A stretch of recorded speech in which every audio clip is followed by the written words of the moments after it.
আমার একটা হৃৎপিণ্ড, সেটাই আল্লাহ নিয়ে গেছে। পরশুদিন বলছে, বাবা আমার একটা বরখা কিনে দাও। আমার স্যান্ডেলটা দেখেন 3 বছর পুরাতন ছেঁড়া, কিন্তু আমি আমার স্যান্ডেলটা পাল্টাই না, সেলাই করে নেই, কিন্তু আমার বাচ্চাদেরকে আমি কষ্ট পেতে দেই না। শুধু একবার বলছে, বাবা লেচে খাবো। আমার মেয়ের মোবাইলে আমার না হলে 500 ছবি আছে। আমি এখনো সাহস পাইনি আমার মেয়ের একটা ছবি বের করে দেখতে। আমার সে সাহস নাই। আমি সে সাহস হারাই ফেলছি, কারণ ও আমার ছিল হৃৎপিণ্ড। ওর জীবনে এমন কোনো চাওয়া নাই যেটা আমি পূরণ করি নাই।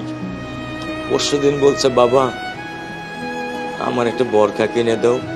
আমার চাচতো ভাই বললো, ভাই ইসলামপুর থেকে 300-400 টাকা পাওয়া যায়। আমি সাথে সাথে মিনি মার্কেট থেকে আমি 1000 টাকা দিয়ে আমার মেয়েকে বরখা এনে দিচ্ছি।